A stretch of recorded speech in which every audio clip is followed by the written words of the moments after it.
Welcome, everybody. We're still here? There we go. Good. Oh, God, it's been a while. It's been a hot minute.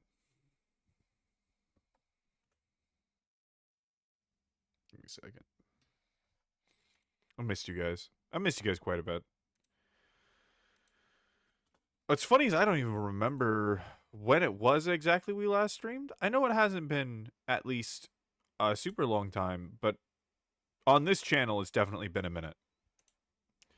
Because last we streamed here was a while before the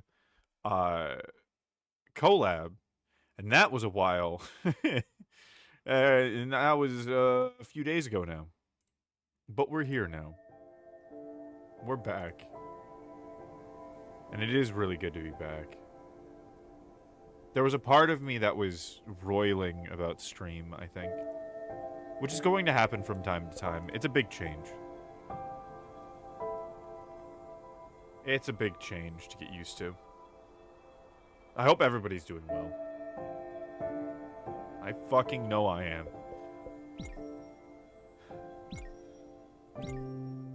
Only 30%.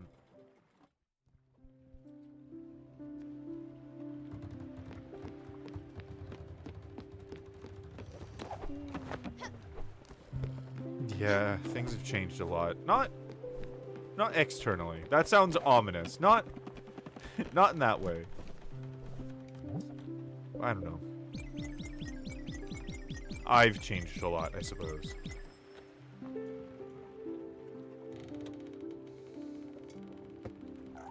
I made a couple posts about this. It's still a little loud for me. Hold on. I made a couple posts about this, but I'm learning to get my confidence back. Like in being a cult leader. Leader of this cult, I should say. Games, speaking, everything.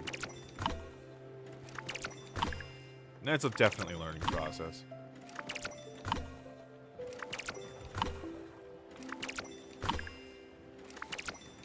It's just good to see. Hi, Gucci Rena. What a stream for you to hop in on. Welcome home. How are you doing?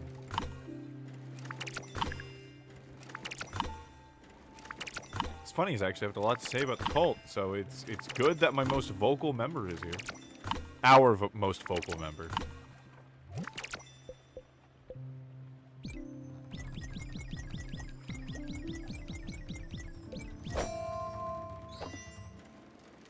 Yeah, I've had some thoughts.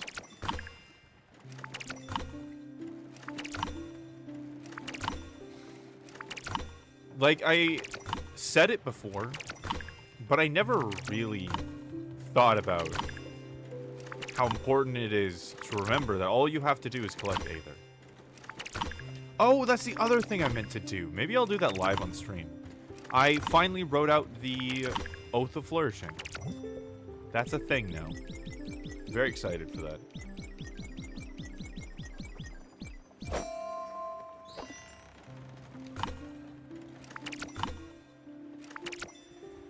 So I now know why I was never getting Discord notifications when you'd stream, and it's because the notifications turned off somehow. Like, you know when you press the little emoji to get notified? Yeah. I mean, you know what could have happened? It could have been lagged, and then you hit it twice, and it would have removed the emoji. That has happened before. But I'm glad you figured it out. Things have been fixed. Things have been improved.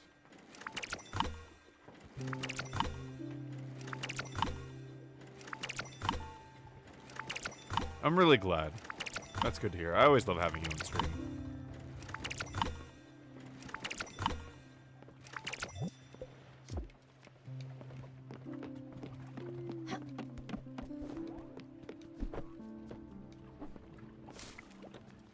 Such a peaceful way to collect food.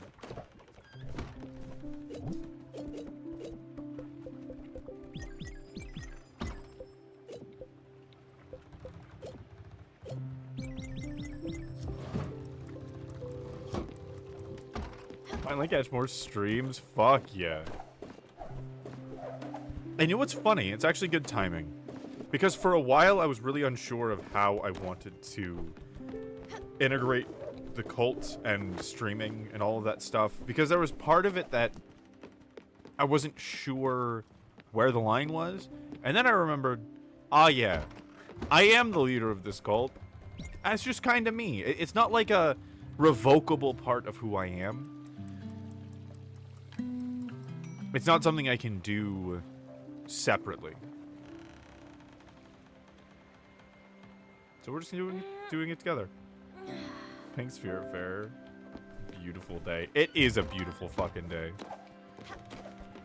We're gonna be playing Spirit Fair for a while. At this point, I am pretty much just doing games in order, and we're only 30% of the way done. Cherry pie! Oh, fuck yeah.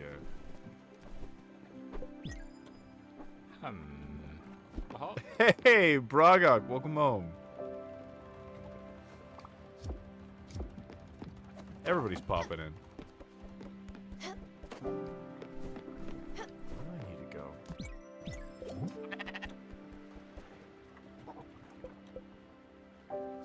Oh, that's right. I was gonna check on Alice.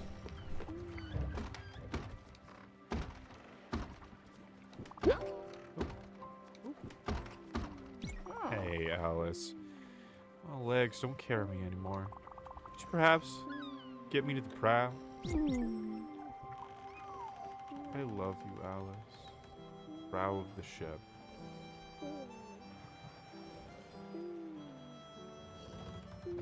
As this game goes on, the stories are getting sadder, more overtly, more direct. Like, Summer's story was hidden in metaphor, but this is clear.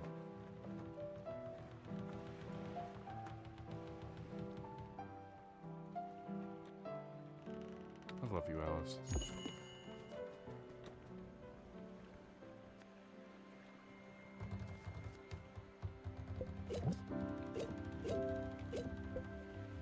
What's something...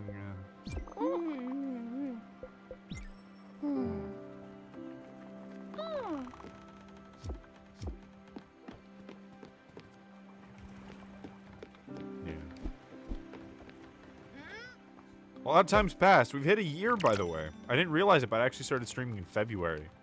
Which is funny, just how much you don't remember those first few months.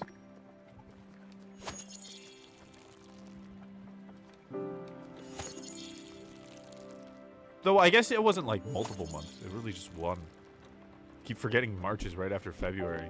March has been the date stuck in my head forever. But we looked back and I actually started in...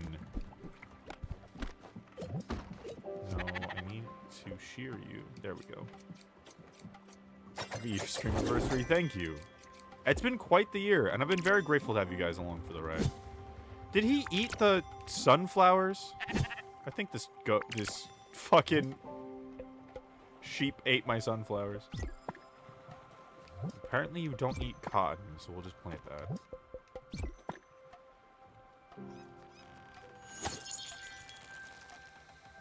One full year. It's kind of funny. There's been a lot of ups and really activity and inactivity, right? Kind of bouncing back and forth over the last year. Huh? Oh. Like smack dab in it. Oh, there he goes. Jesus. Uh-huh.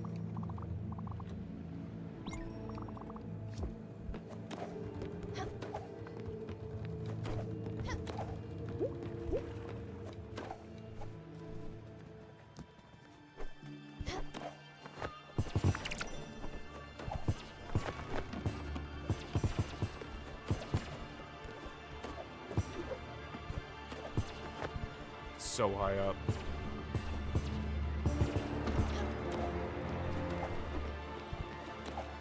Gucci Arena, I have a feeling you're gonna like this.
god, we gotta run it.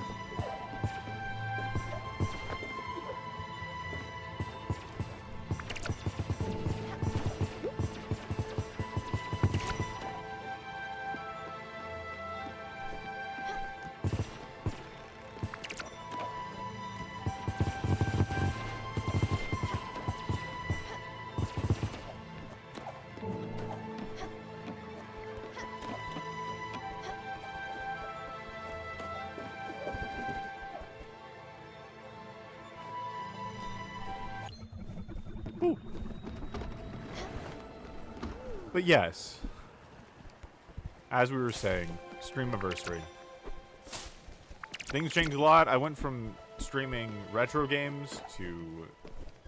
I guess things haven't really changed that. Things have gone in circles. I streamed retro games for a good long time. Then was Magic. I was just having a good time. It's intense and pretty. It absolutely is. Oh, there's actually something I really need to show you. Anybody here who hasn't seen it. Boguchi Arena, I know you haven't seen it.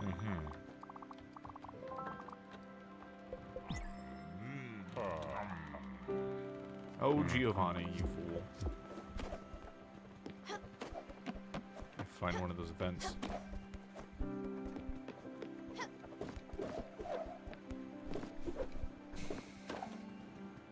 This game always chills out my brain.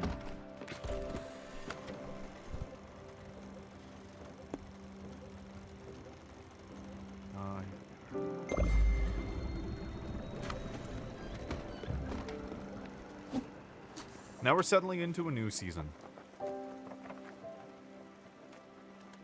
The time off was unintentional. I don't know. Reduced streaming. Life just gets in the way sometimes. But it was good. I mean, I finished Sharth. By the way, I finished Sharth. That's a fucking thing. Once the beta server's up, I'll be putting a link to it in the bio. So all of you guys can play it. Finally, that's done. After a number of streams and all that. And finishing that really helped me figure out a number of things in my head. Part of it was cult stuff. Part of it was stream stuff. A lot of it was confidence in my own creative process and the future moving forward. What I want to do with this channel and how and why.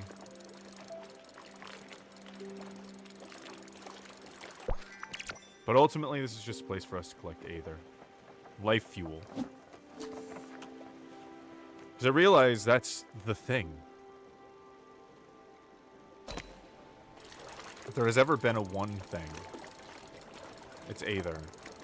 And because for a while I knew there was some central thing that I just couldn't put my words to. But as a member of the Cult of the Deep Web, all you need to do is collect Aether. Collect as much Aether as you can.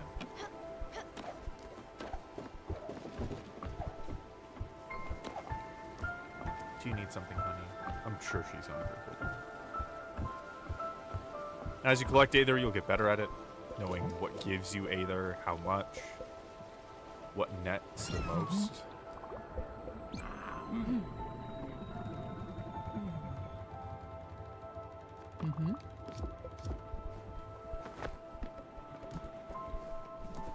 Oh, a Tool's greeting her this time. Oh. And he stayed for this. Yes. We help catch her kids. Specifically in this game, you gotta wait until they're shooting comets like this. Ah, oh, damn. I missed it. You want to only touch them when they're bright.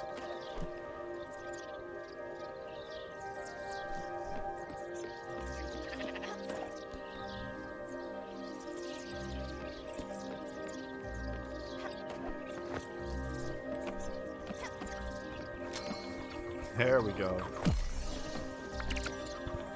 Oh, come back. Oh, I missed it.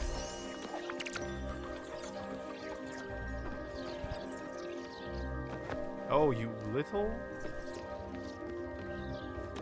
You get 3 times as much. It's amazing how little you need to make something a game.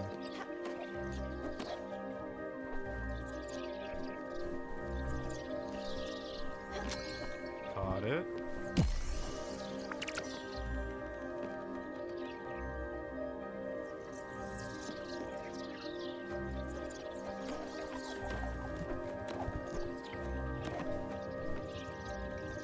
Oof! Close.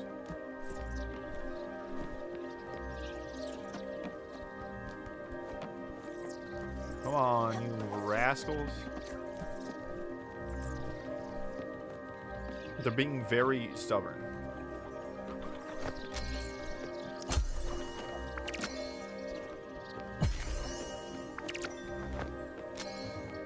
There we go. All at once. Woo!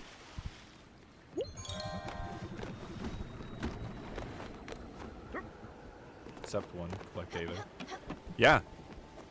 Step 1, step all, collect Aether. Everything else in the cult has to do with collecting Aether. Right? The point of the cult is so people live the most life that they can. And if you collect as much Aether as possible, that is the way to do that. And it's by definition, too. Remember, Aether is what fuels you to live life. What gives you that ability, right? Kind of the opposite of depression. I don't mean happiness. That's not what I mean. I mean, like, how depression pulls you down, even if you want to do something. Aether pushes you forward, even when you have no physical energy.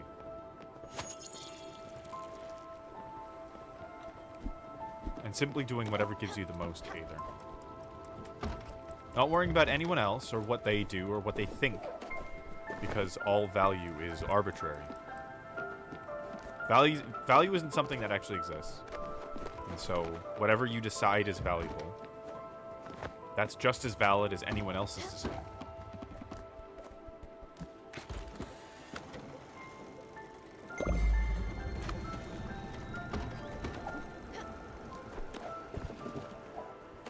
So live that. Let yourself be uplifted by the fact that there are other people around you doing that same thing.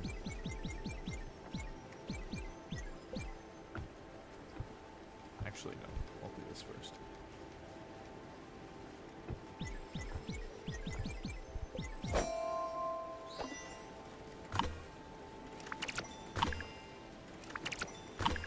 That all that the Deepwood Cult asks is that you collect Aether. You try to collect as much Aether as you possibly can. That's all you need to do. Don't need to worry about anything else. Just that.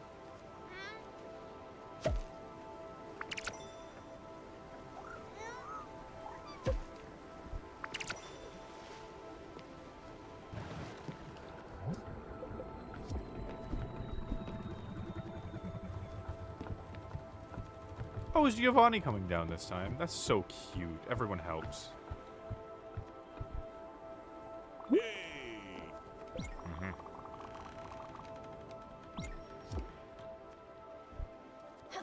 Okay, you little shits. I'm going for a perfect record this time.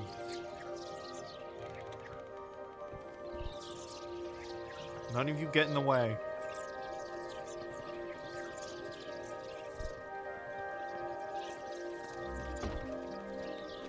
Woo!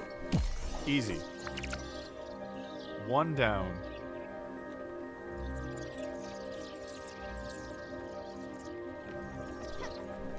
No. Ooh, that was close. No!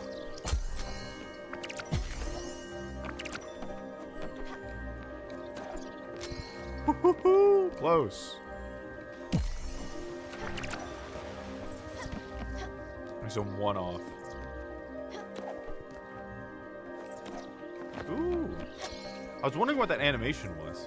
I think it's just you two left. Ooh.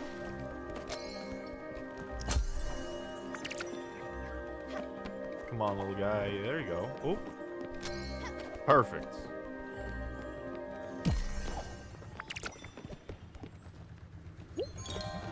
Oh my god, these grew so fast. Holy shit.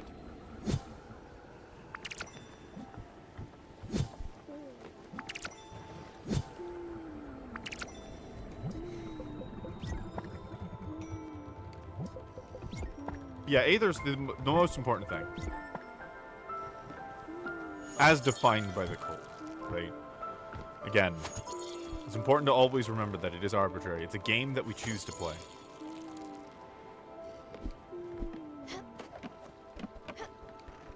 Nothing more than that. But then again, it is, you know, that game is the most significant thing that's ever happened. Being that significance is also made up and arbitrary. But something else you don't need to worry about, right? A place in the world.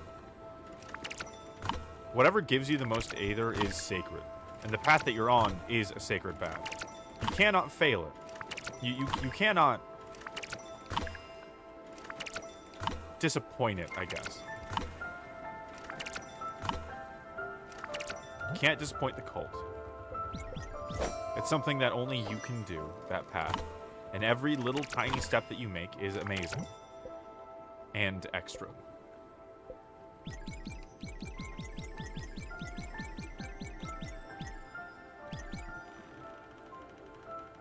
There's nothing else you need to worry about. No matter what you do, you are valid.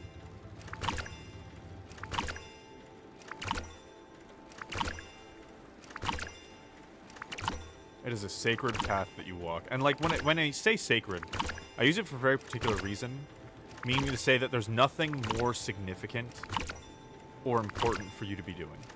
That is the thing. That is the peak thing.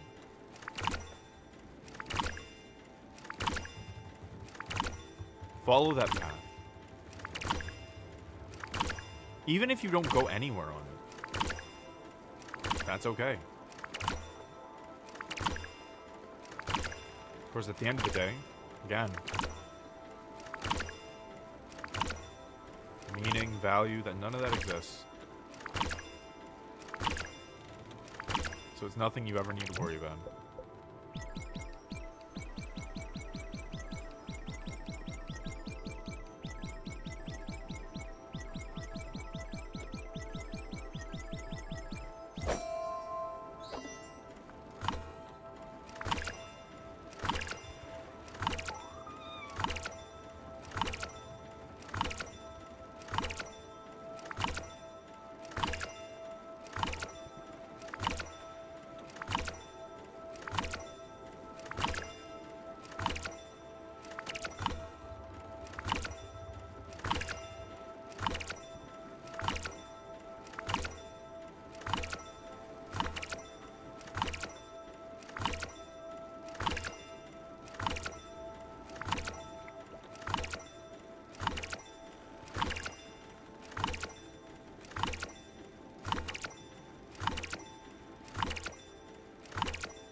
There we go.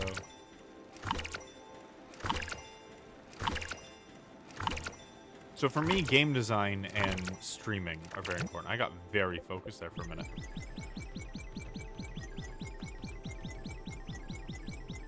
Right? Those are some of my sacred things, right? If an object brings you a lot of Aether, then that's sacred. And remember, what's sacred to you is universally sacred. It is as sacred as any object has ever been. It's the goddamn Holy Grail.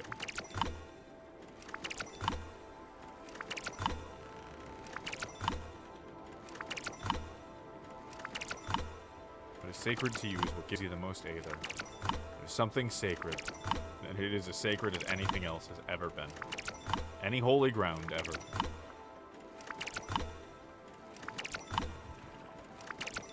So you don't need to worry about spending your time on it. Of course, specifically in the cult, that's the whole point. But even outside of that.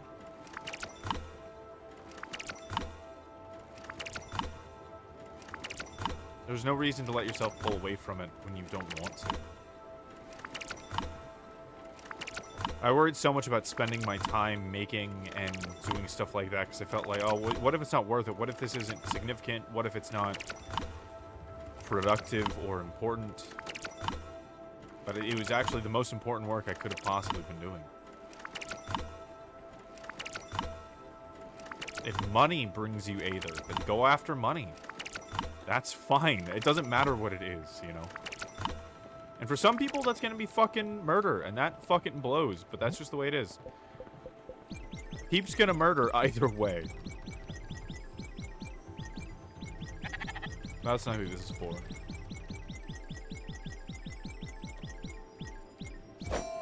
That's not who this is for.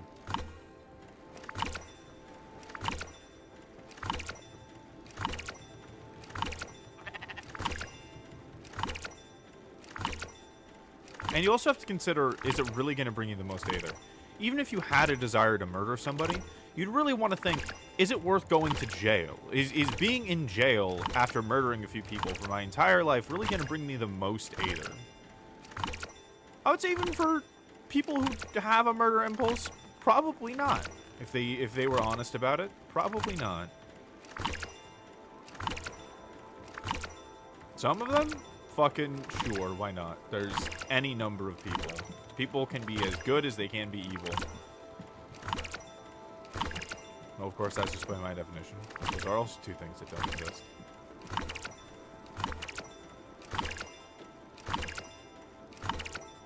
That's kind of why, right? It's because good and evil don't exist. That's why people are all over the fucking place.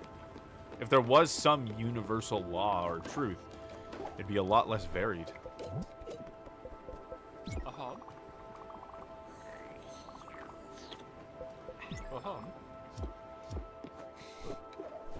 Little antisocial guy. Let me know if you have any questions, by the way. That's where we get into the real meat and potatoes. Is in questions. What do I have?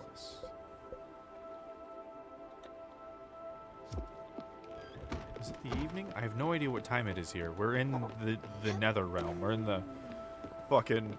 I think it's technically morning.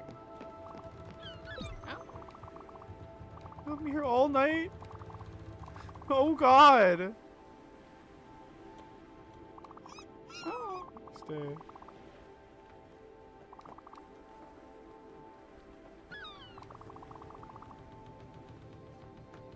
That took us to win though. What a shame. Yes, I'm ready to walk you back home. I'm so sorry. I didn't know what time it was. It's both day and night here. It's permanent eclipse. Just taking it all in. Good, I'm glad. It reminds me a lot of Stoicism, but deeper. True. I think Stoicism might have gotten to this point if that guy actually wanted to share his philosophy. Because Stoicism was just the notes of a guy's journal that he never intended anyone to read.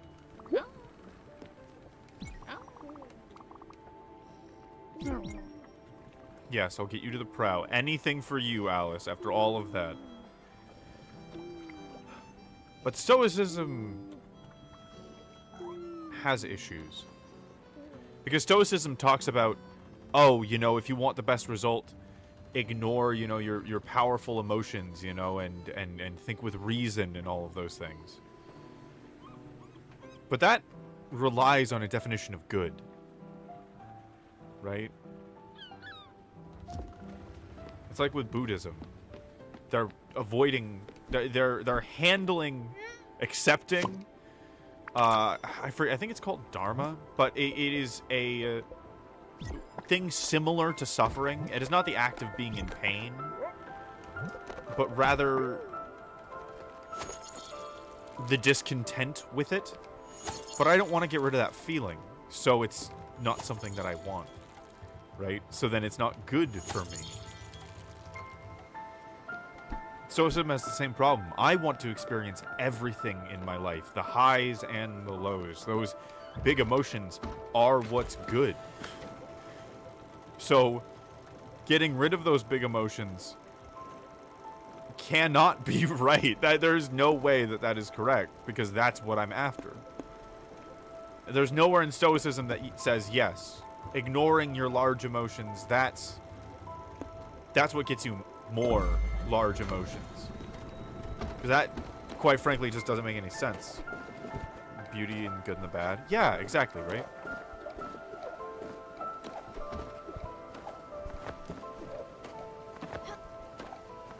It's important to remember, it's all arbitrary, right? And so that guy found it good, and some people find it good too, and they're like, oh, this is the shit. And so they go tell people about it, assuming that it'll also be good for them. Out of empathy, vast majority of the time, sometimes attempt at being superior. But that's not necessarily good to them. It's like an extrovert trying to take an introvert out to a party. I get the offer, but like that's not what they want. And that is probably going to make them very uncomfortable and be a bad experience overall. Right? Sometimes it's gonna be good. Maybe that's an extrovert in the making, but you don't know that for sure. They know that better than anyone else. Stoicism captures people's attention because it gets them to live intentionally.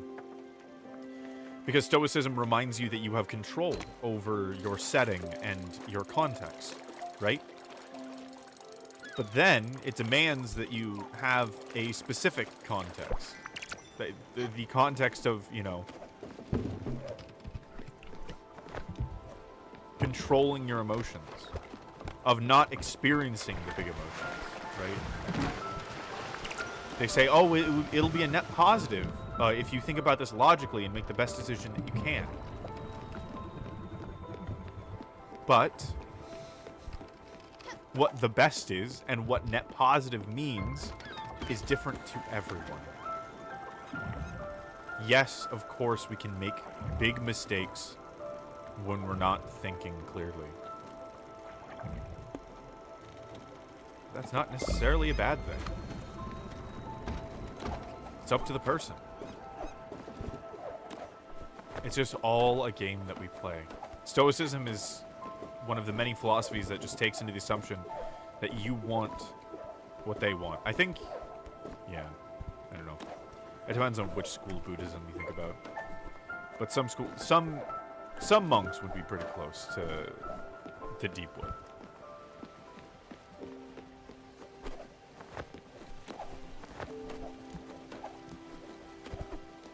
And something I love about it too. It's naturally adaptive. It never tells you to do a specific thing or be a specific way. Just be the way that leads you to being the most you. Mm-hmm.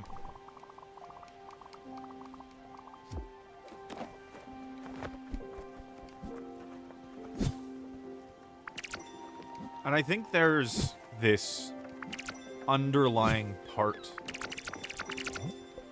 to the Deepwood cult that makes it very different. An assumption, a little subtle point that you are valid no matter what. Every other philosophy tries to get you to change. That's not what the Deepwood cult wants you to do. Be the most you can be. Live the most life that you can. That's the whole point. Yeah, I take a little bit of everything. It makes sense.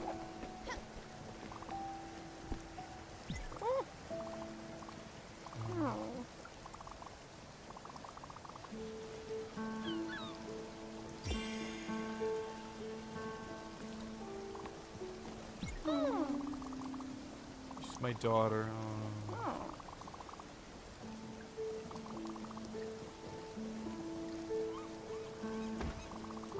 We're in the middle of the rain in the Arctic.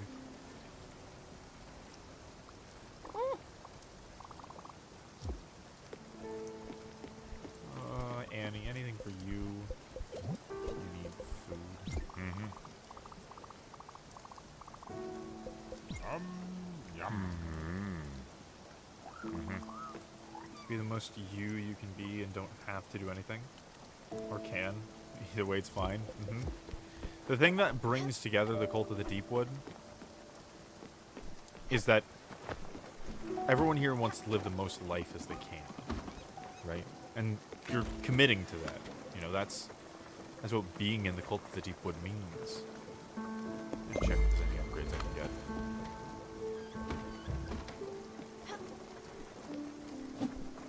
But it's not saying that everyone has to be this way, and nobody has to be a part of the cult. Right? Like, a lot of cults that wouldn't call themselves cult, you know, the ones that are manipulative and bad,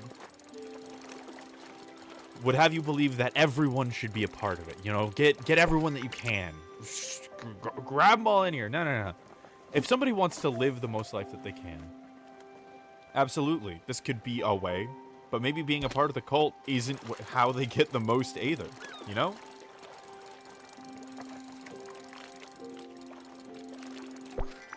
All depends.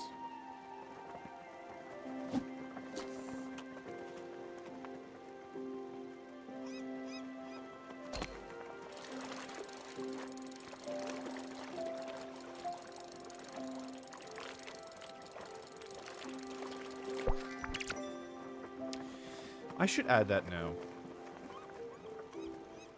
Maybe I can. What gives you either? Streaming, definitely. Talking to you guys about all this. I'll message Ven about it.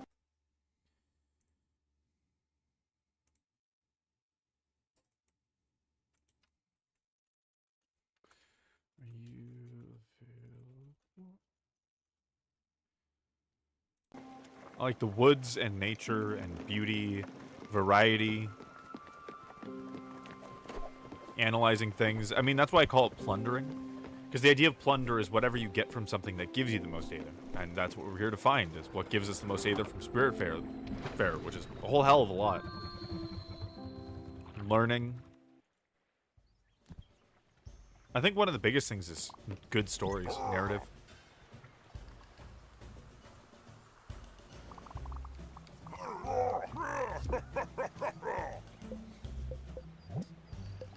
Definitely the most sacred thing would be... oh, yeah, there we go. Fucking... huge. Oh, I could almost get the next one. Mighty size, size, Colossus.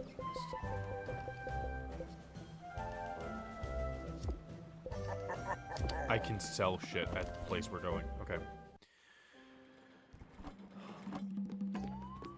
But my relationships naturally need a lot of Aether. I'm polyamorous, so it works out. It makes sense. And I love Ven quite a lot. I've always called them my engine for a reason. Or it's more the fuel. Fuel in the most loving way I can possibly describe.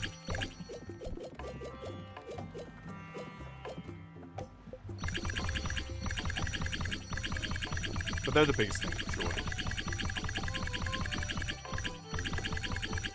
So much cotton fabric. I might have enough here to sell. To get the full upgrade right away. So I don't think I need any more than 100.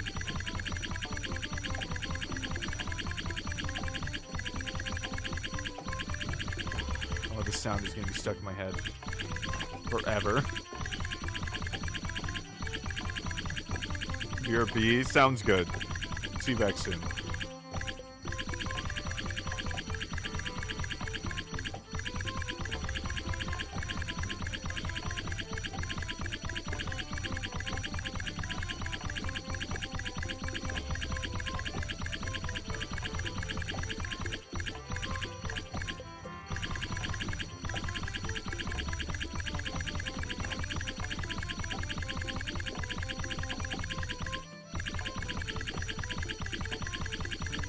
Good time to BRB. This is a very good time to BRB. We're just getting to 300, baby.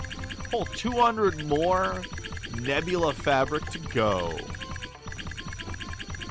You thought the first 100 was exciting. Get ready for the second 100. The fucking third.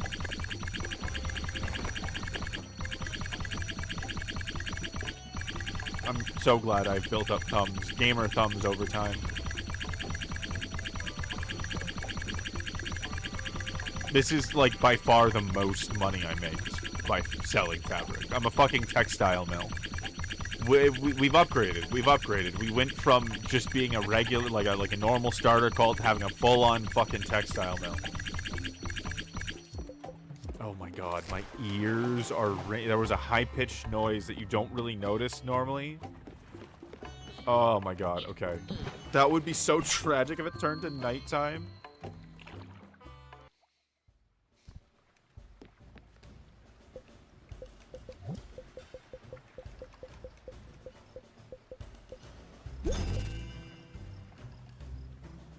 $80,000. I want.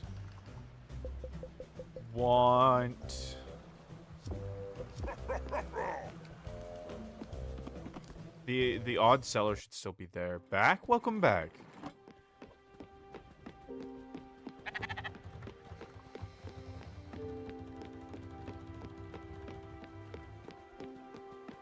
Oh, look at all this space. We need it exactly.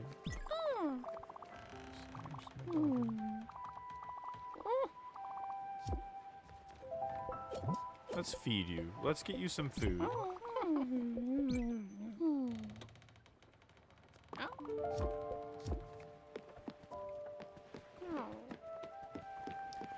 Oh, we're gonna pretend to be your daughter.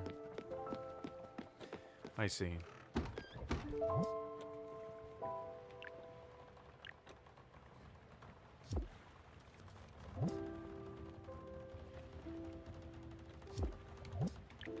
Was that red?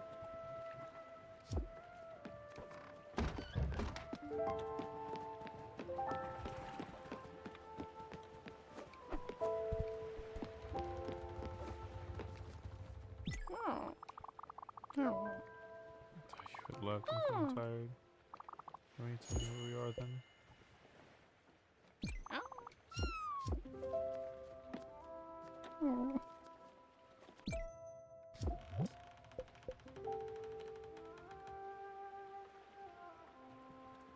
Oh, we're taking her to the Everdor already? I feel like she was barely here. Oh. God. This game makes me more and more emotional every time.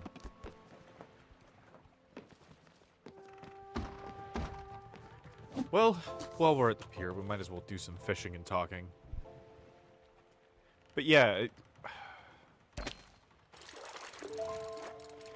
Ben was telling me how they were giving their boyfriend hope the same way I had given them hope.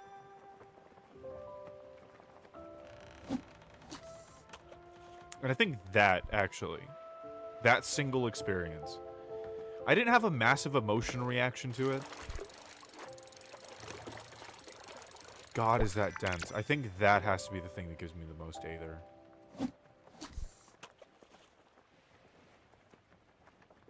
Building people up.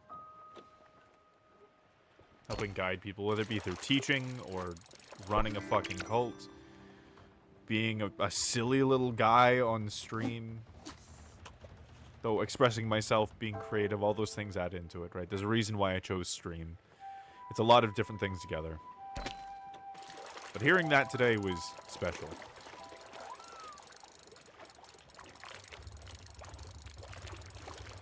It was really something else.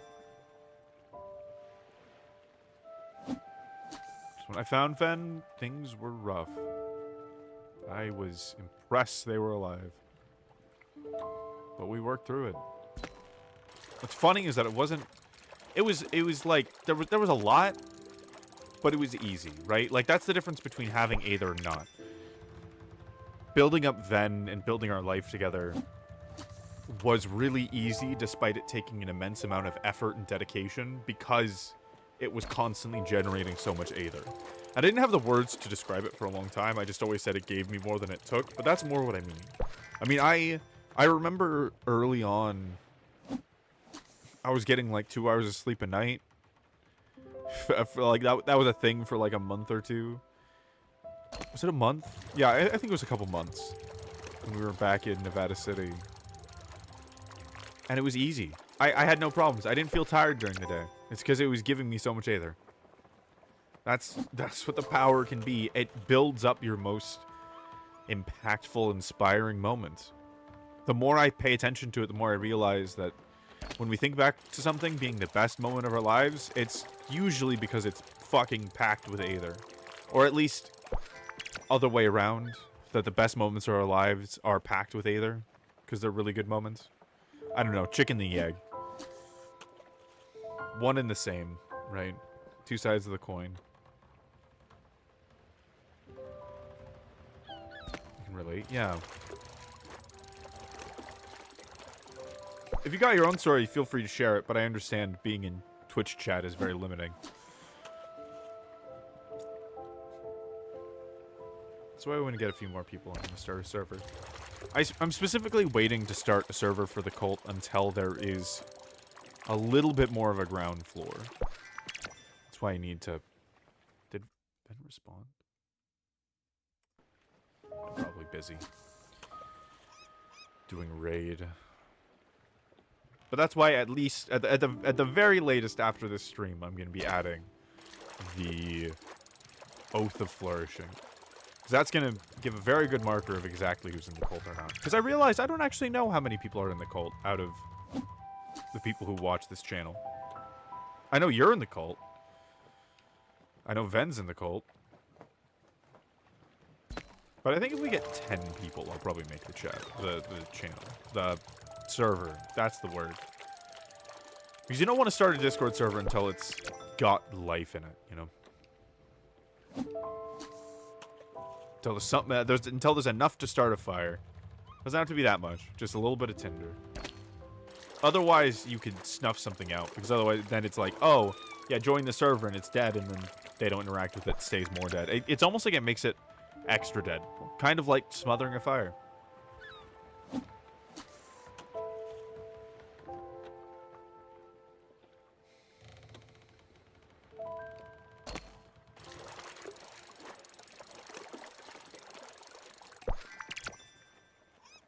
Yeah, that's gonna be a funny process. Because if I haven't said it before, I guess you could say looking open to relationship. Because the thing that Ben and I are doing are we both pick a champion. And then if it turns into a full polyamorous relationship where, you know, everybody's in a relationship with everyone else, it's great, but it doesn't have to. But I'm in no rush.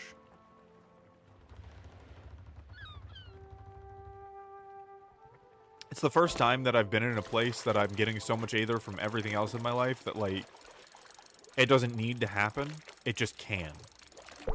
And that's a really nice feeling. And it's a lot of luck, to be honest, to have a good enough job with a good apartment. Found Ven, that was very lucky.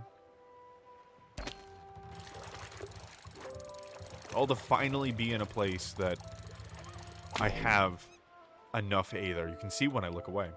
Just the line snaps. That it doesn't need to happen. What's funny is that it comes up more in my head just almost as a self-reminder more than anything.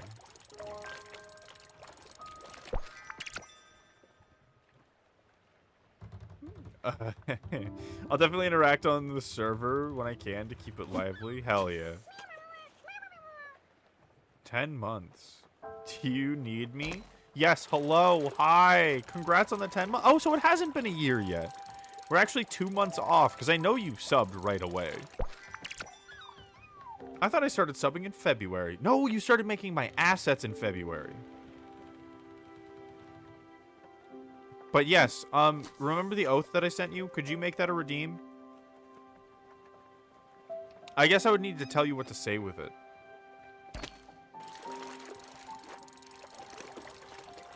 But call it the Oath of Flourishing. And put it at like 100 points. If you would be so kind, fingers together. I do not mean to order you around.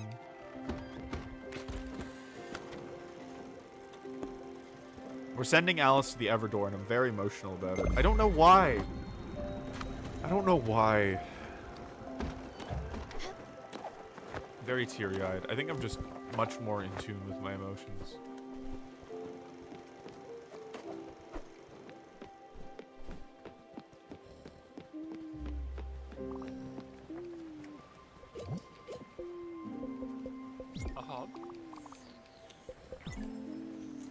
Well, Oh,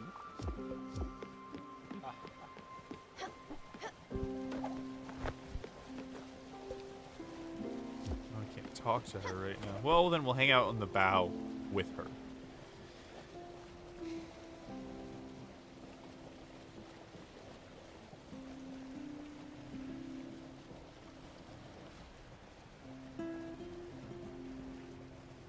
Look at this life. Spiritfarer, one of the most aether-generating things about it is that it's reflective of life. Sure, there is a giant, dementia, sweet as pie hedgehog standing on the bow of a ship in the spirit world, but it reflects life. People in it. Do you know what you need? Because I can't hear anything. I can hear you, but other people are talking, so Bringo Burr. Oh, okay, okay. Yes. Absolutely.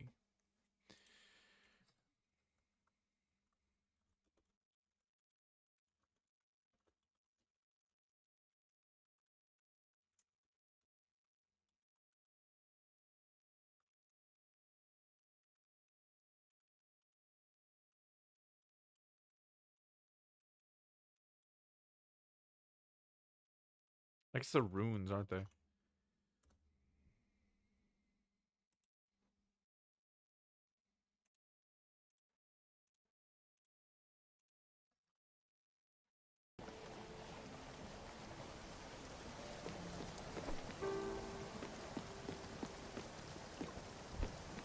No, we're staying out. Oh, we're in a storm. Okay, Tool, let's catch some lightning. This is why I made this ship so fucking crazy.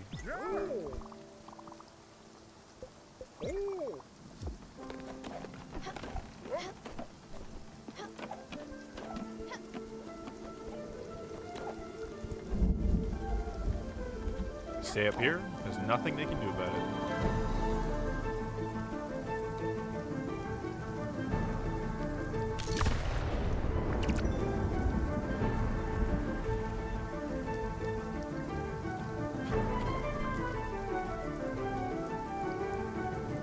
Goes to the literal lightning rod.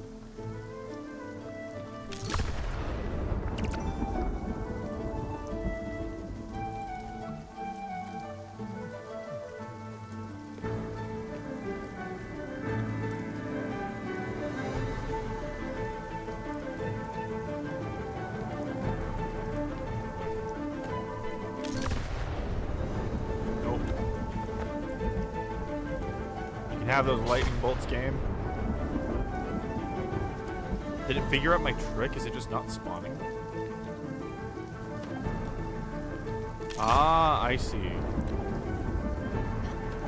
It needs to be a certain amount away for it to work, right? Yeah, okay, then it wants to spawn over there. Got it. Interesting. I have to rethink my plan then. Maybe I put the really flat buildings up. Oh my god, a tool. Eat. Okay,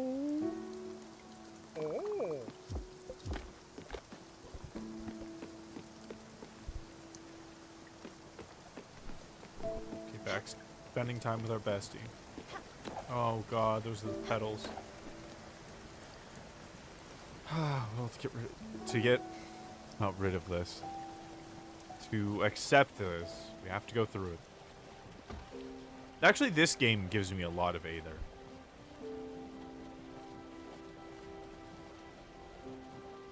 Gives me a lot of Aether. Learning to accept the passing of things. It's something I do a lot purely because it's necessary. It's not natural for me. When I was a kid, I would even keep balloons in my closet because I was sad to pop them because I didn't want to ruin their chances, right? Because I felt like they were trying to keep their air in as much as possible and wanted to give them the best chance that they could.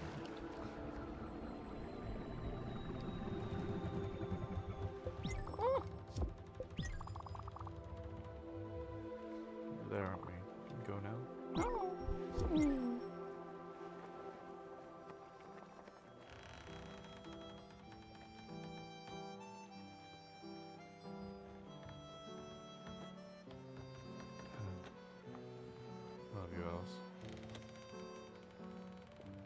Does it mean Gustav is going to freeze up? Maybe. I hope not. That sound that sheep just made, the Super Smash Bros. Sonic Spring-esque sound, also gives quite a bit of it. That was incredible. But I love Alice, and this is a good thing. It's time. It's what this place is for.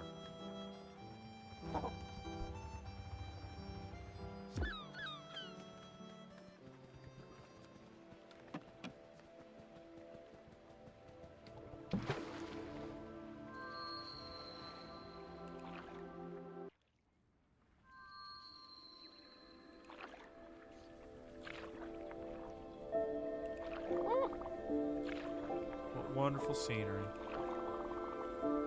Did you find this place all by yourself, Annie? Gone exploring earlier, hadn't you? Always such an adventurer. I'm so proud of you.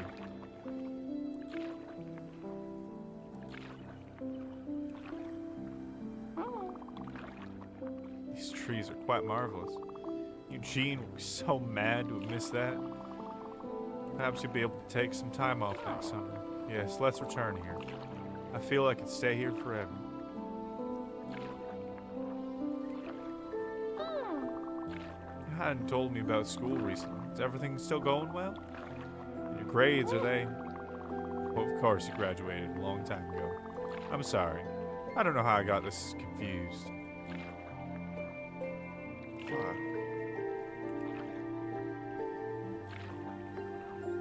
I love you, Alice. Thank you for blessing us with your presence and your sweet desserts and just being kind.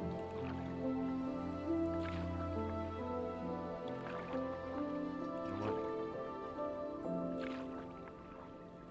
I have a fucking basis for a reason.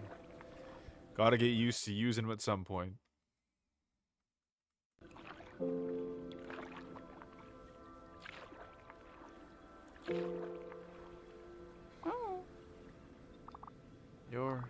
You're not Annie, are you? Yes, of course. I guess I have been rather forgetful recently.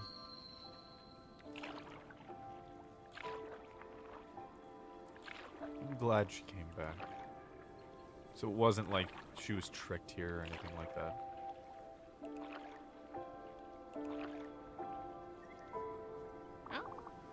Maybe Eugene will. You see the trees. When you see your father, tell him about the trees, won't you? I'm sure he'll be excited to come home with us next year.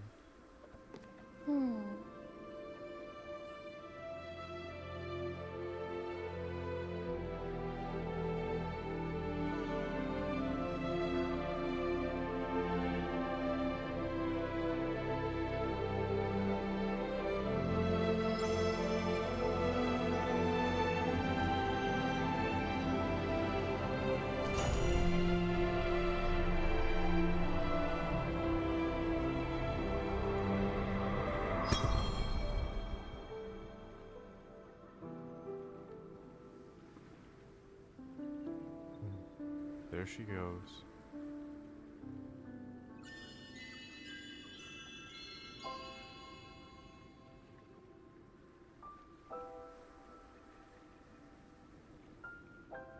Thank you, Alice.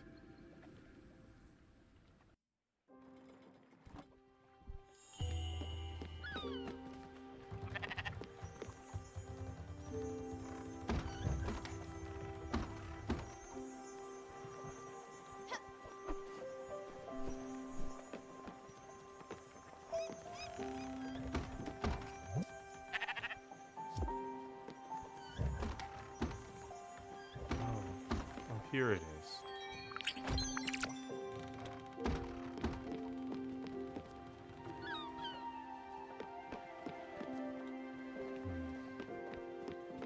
Oh, hey, Brownie, welcome home. You came in at a very emotional time. I don't know how much you know about this game. It's about saying goodbye. It was never something I was good at.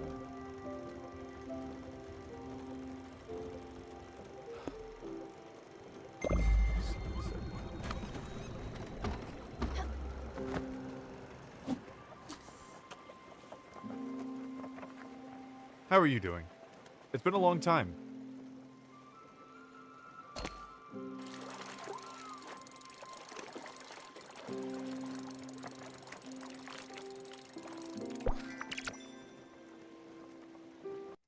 Still not used to Stream Deck yet.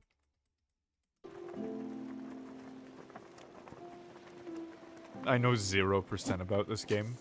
Well, let me explain. This is Spiritfarer. Probably the most beautiful game I've ever played from a studio that's very good at doing that.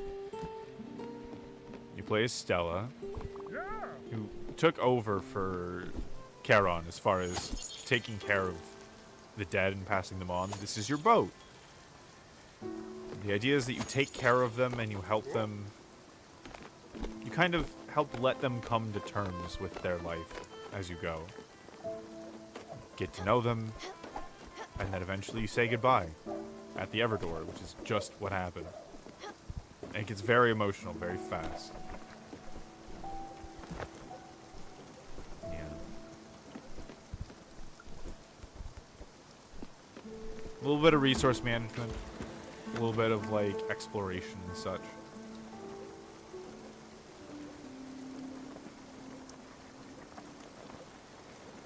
Been raining for a long time.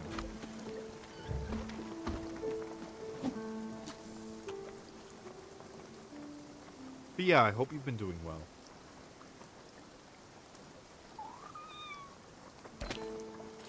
Our cat's name is Daffodil, by the way. That white cat that's currently playing with the Everlight. Does she also charge silver? Actually, yes. Where is it? There is a thing that they pay for their passage with that I think has to do with like their memories or something.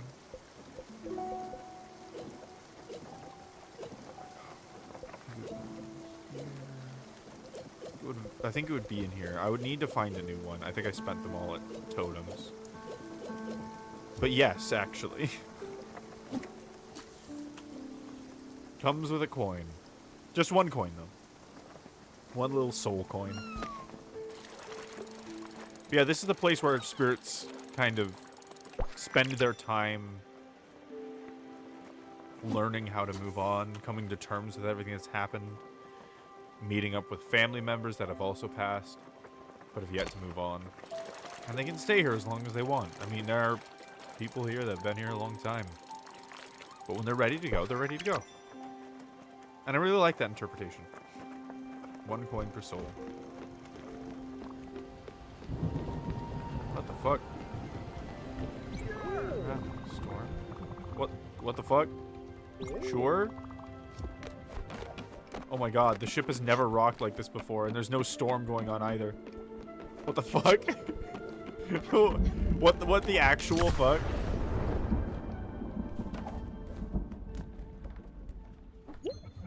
That was it? 1 lightning bolt? That was the whole storm? Holy shit. Wow, what a fucking storm.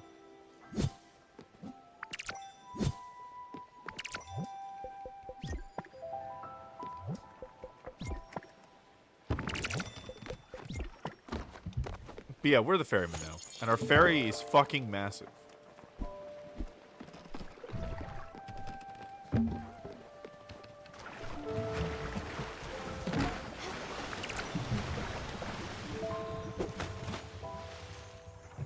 I really don't need to go after these. I have all the resources in the world.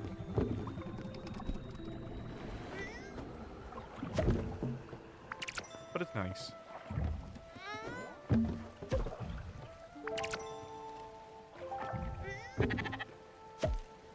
And everyone teaches you something a little bit more as you go. Each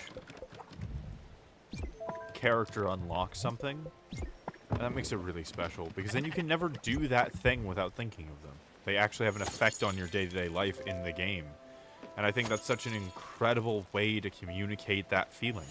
Because when someone passes, they never really leave you. You always remember their little habits and things you learn from them and such. You know, it's always imprinted on you, but that's never shown in games. course, you know, it doesn't have to be, but...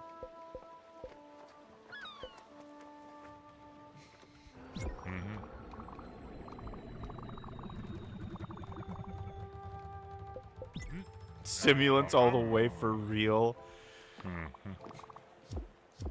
Giovanni does coke, confirmed.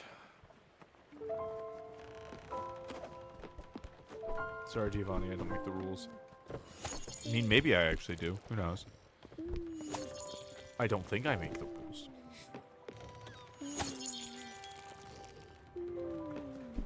And this place being on our little boat, doing all of this stuff.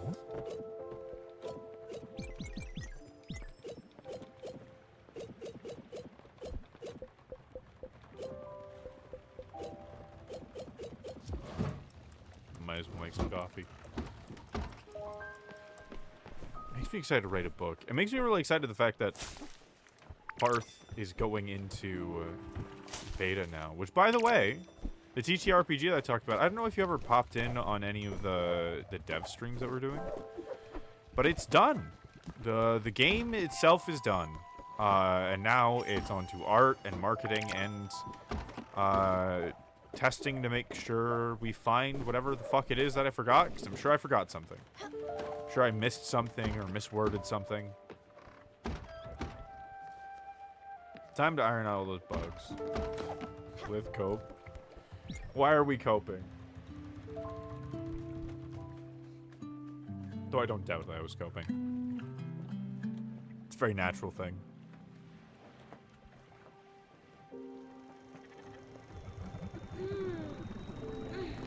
Once we get this cotton, by the way, I want to go straight to the massive size ship and get the rock breaker. So, you know, that's going to take a minute. Stimulants equal meal? Okay, yeah, that is cope. Yes. Correct. Okay. I don't think Beckett is in chat right now. Cosmic Aces? But I want to pay them to make an emote based off of my Steam profile pic, which is a long Furby looking into the sun. It is going to be Forsaken emote. And the sketch looks fucking perfect. I love that emote so much. It's just me with the face of a long Furby staring into the sun, and I don't think it gets better than that.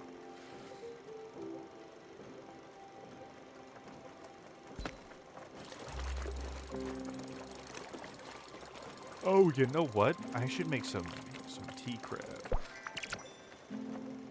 I got lots of crab, and I got some... That fucking... Making tea crab gets so much fucking food. You make, what, 15 at once?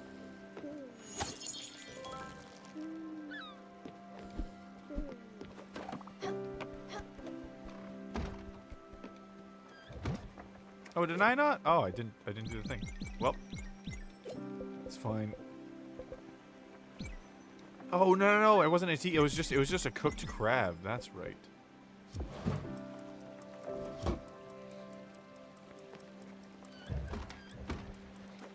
Why have you forsaken me? Exactly. You understand. You need to eat. Yeah, you do.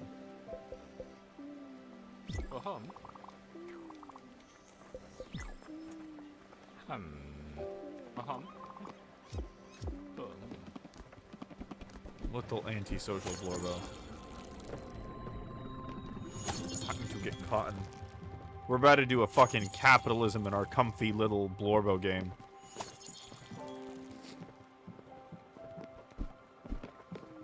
Cotton by far is, like,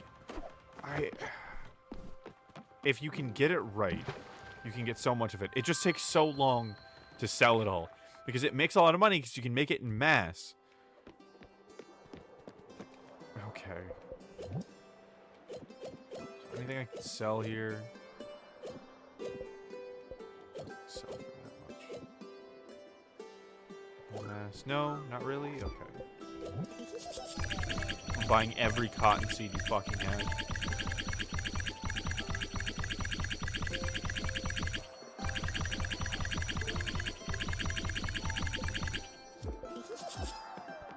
So yeah, they cost 150 each, but then each cotton fiber can make anywhere between 2...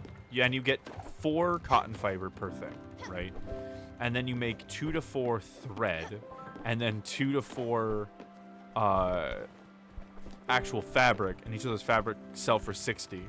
So if you make the minimum, you get the 4 fiber, which turns into 8 thread, which then turns into 16 fabric that sells for 60 each. 6 times 16 is heading for 1,000 if you round up. Per 150. It's wonderful. Let's make some money.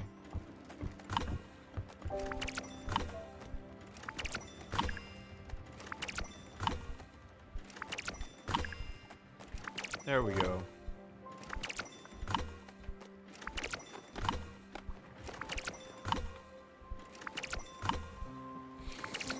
My nose is itchy. I think it might be the dry weather.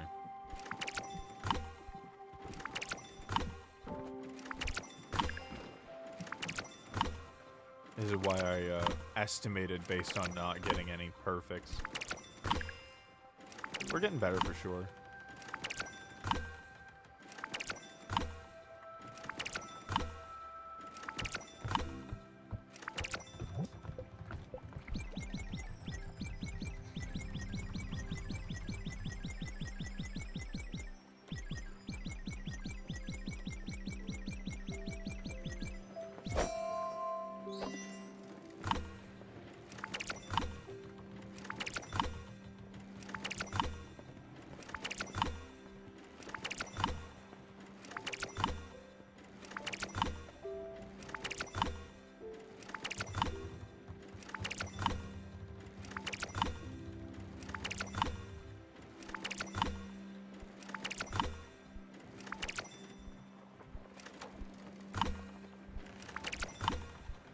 So close. I suppose with a little success area that small, it's always going to be. Man, I saw a friend playing Skyrim together. That mod has been in the works forever. Though I actually I need to remind myself that it's been well over a decade since Skyrim came out. So fuck, they had certainly fucking had time. It's funny just because, like, Skyrim, the thing that you always wanted to do was hang out with friends, right? That was always the thing. Oh, fuck yeah. Pastel. Welcome. Welcome to the Deepwood. Welcome home. Thank you for the follow. I hope you're doing well. Being that you're a VTuber, we should talk. If you want a collab, let me know. I'm always happy to meet new people. I'm doing a collab this Monday. That was started based on that. How are you? I'm doing really well, thank you. I'm doing very well. Working on a TTRPG for 8 years. That was done, officially done a few days ago, and I'm living that high. Things are just going really well. For sure. Your a friend suggested list, and I loved your model, and I had to come vibe. Fuck yeah. I'm glad my model was the glowworm that pulled you in. I'll take it. Absolutely. But what do you play? What do you like to do? What is you? Really, what I'd like to ask is, what is the core of you? But don't at all feel obligated to answer that. I know it makes people uncomfortable to talk about the very being of themselves. It's kind of the opposite of this one very good Curtis Connor quote that I'll never forget. When he was like, can we just never have small talk? I just never see a point to do anything but go straight to it. Yeah, let me know what you're into. Chances are there's a game that we overlap in.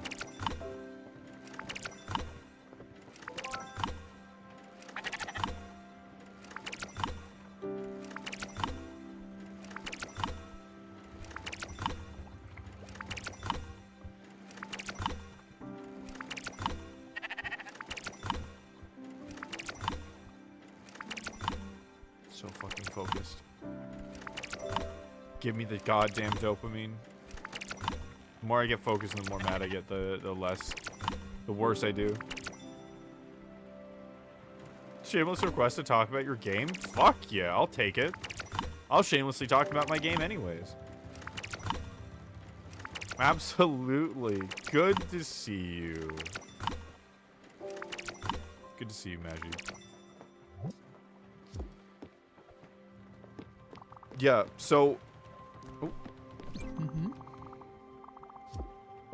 Oh, God. I didn't know you needed food. Oh. Mm-hmm. Mm-hmm. Do you need fucking fancy bullshit?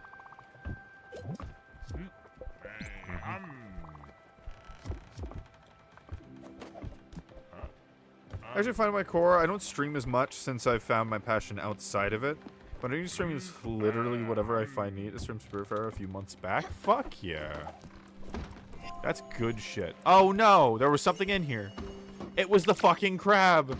No, the answer to my problem had already was like almost. It was like entirely done, and it takes so long. I played myself. Damn. Damn. Tell me about your game. Yeah, let's talk about the game. Let me sit down at the fishing spot. Oh, I got okay. Oh, you know what? Let's get the boat moving. So something's happening. Let's just pick a spot in the other end of the map that we've never been to before. All the way down here. Why not? Should be some nice scenery.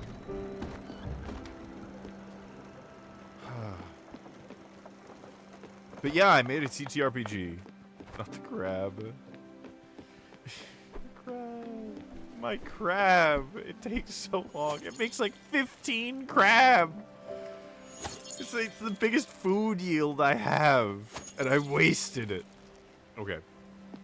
That's not the point. Hearth. I made a TTRPG called Hearth. And I love it very much. I played D&D for a really long time. And we absolutely loved it. Okay? I'm setting down the controller for this because I talk with my hands when I get excited. And I have thrown the controller before. But D&D is kind of a giant lie.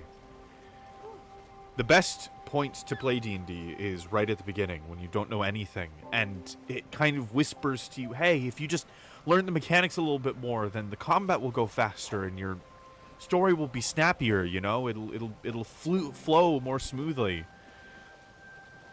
But that's not true. The more you dig into the mechanics of D&D, actually the worse it gets. So in fact, your best bet is to avoid them as much as possible. So I did. It started out as it was supposed to be just like a little combat homebrew, but then I realized that the bolt from the blue idea I got worked for a whole game, and so I dedicated the next 8 years of my life making the game.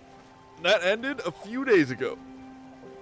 I thought it was done so many times, but most of that time was spent learning how to make a game and learning who to work with and what I wanted and how to do independent work and all of that.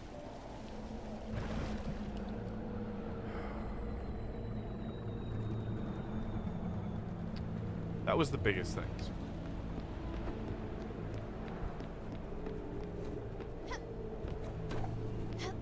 I don't think I can focus on talking while doing this. Sorry, Glenn.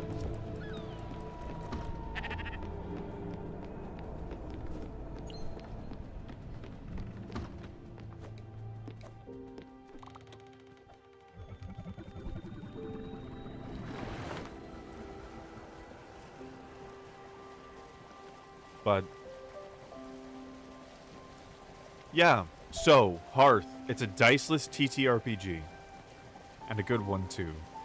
Most diceless TTRPGs are very non-mechanical, but that's not the case. It's actually more calculative than D&D, but it takes literally a tenth of the time to do combat. Seriously, if you're gonna spend, you know, an hour on D&D. Every hour on D&D combat is 6 minutes in Hearth.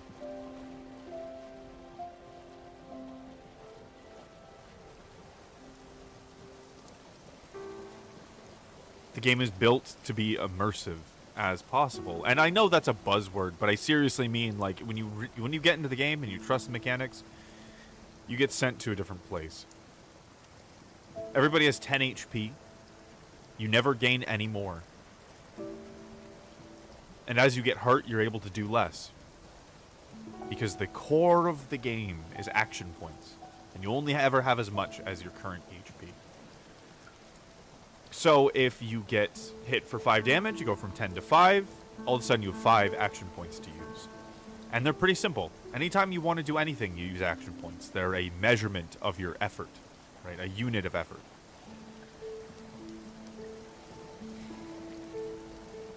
If I put in 7 to attack, you put in 6 in defense, I deal you 1 damage. It's the entire game. You know, it's putting in enough points to get over the DC. And you might think, well, that's cool and all. It gives you a lot of control, but that's not super interesting if you can just win every time. That's the thing. The DC is written down, and checks in general are done simultaneously in secret. And so you don't know what you need to succeed something, but you can try. So if a wizard runs up to a ledge at a chasm, they can know, well, shit, I'm just going to put everything into strength and hope I can get across. And so they throw themselves across the gap, and they eat shit on the other side, while your fighter just splits it between strength and finesse, does a backflip, and keeps running, right?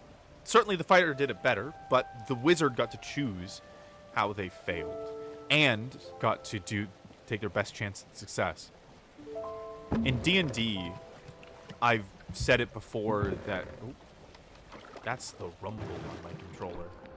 That you don't play D&D, the dice play D&D. The dice make the story, not the players. And everyone knows that, but it's something that people pull away from because every TTRPG uses dice. At least in the way of being a general mechanic. TTRPG.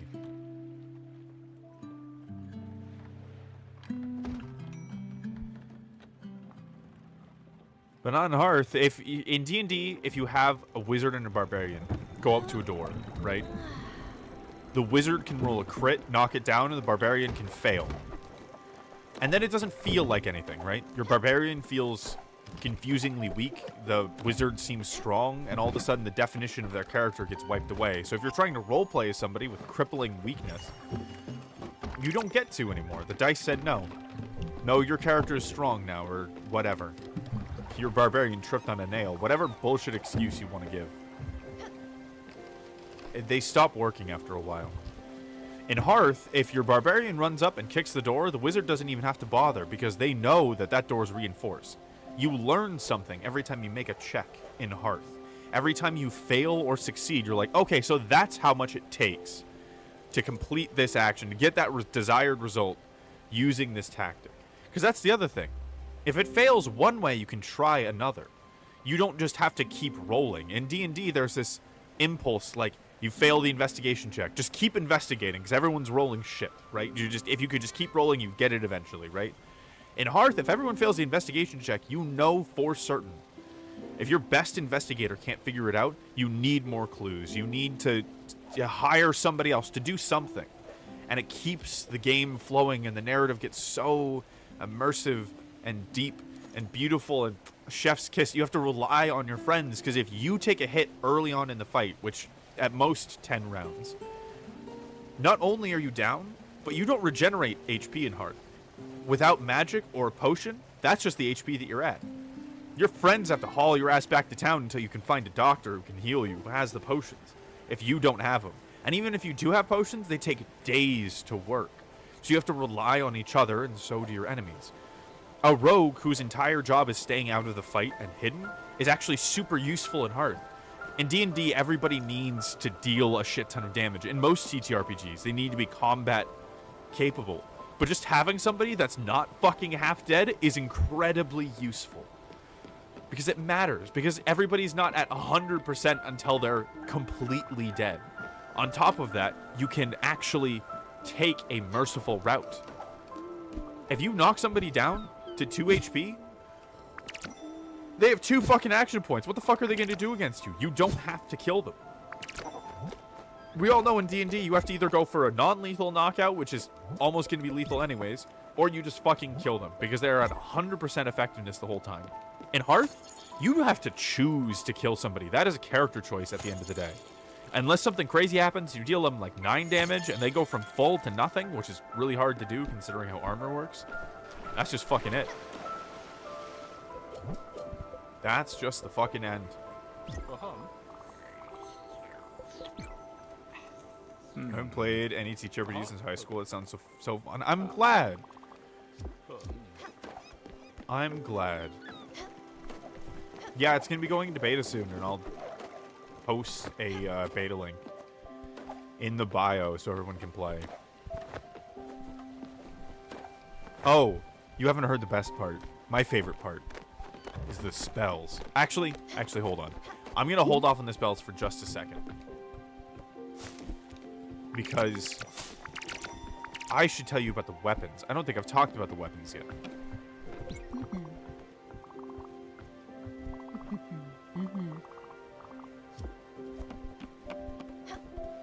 Weapons in Hearth matter, which one you use. Every single one has different mechanical effects and statistics to them to suit a particular character's playstyle. And so instead of dealing a d6 damage, or a d6 damage, you can take a bludgeoning weapon, a slashing or a piercing weapon. They could have two-handed, gouge, any number of things. So there's a huge list of weapons, and it really comes down to exactly how you like to fight in combat. In a similar way, the spells are not just a bunch of different ways to deal a d6 or d10 of damage that technically have different elemental types but aren't different spells. It's 550 different spells that are all completely unique based on an attunement system, where you have 15 spells available to each individual character, depending on what their personality is like. Things befitting their personality.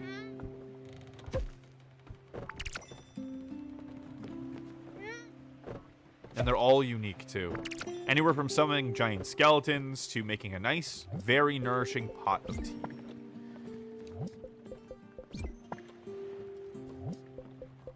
Maybe we'll play one of my favorite games later, if you want to. Where you pick 3 elements, and I go find the spell that fits it. But the 10 elements in Hearth are meant to encompass all of magic. It's fire, earth, water, air, ice, life, lightning, mind, darkness, and light. And any combination of those 3, pretty much anything you can think of that can be affected by magic, has a unique spell. The first one determining what kind of a spell it is. So if you start with lightning, it's going to be a lightning spell. It's going to be a Fulgurmancy spell.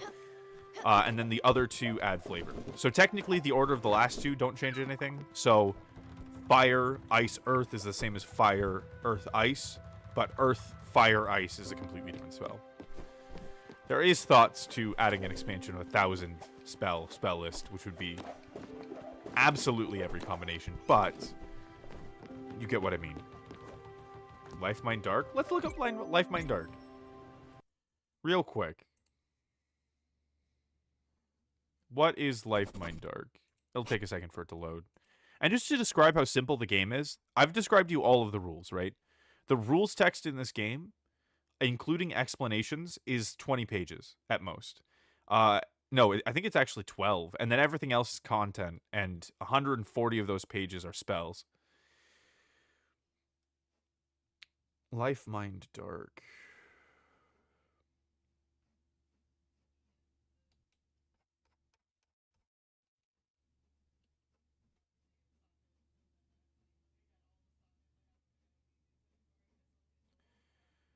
It's loading. Life.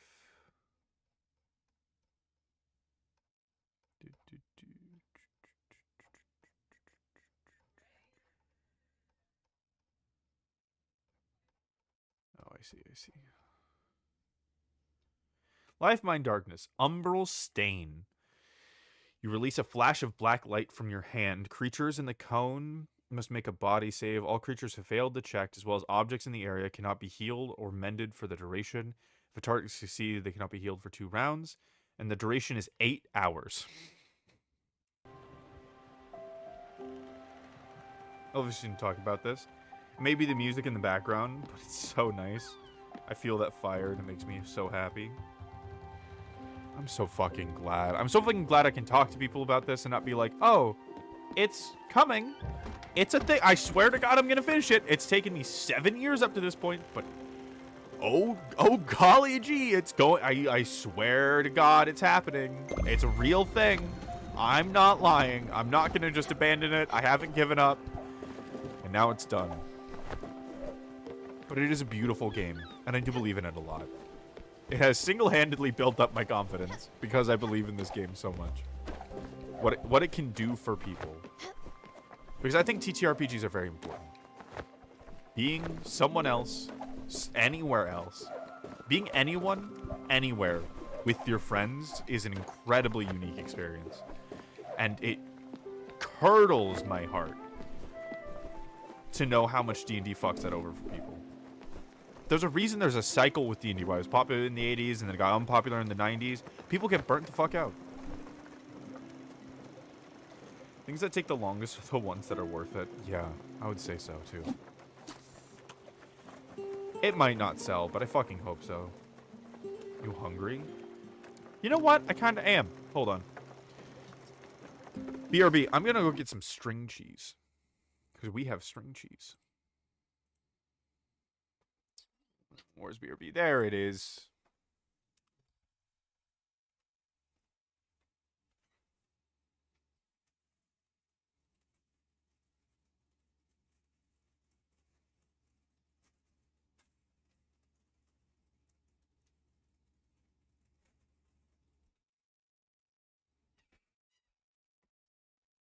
Nice cold string cheese acquired.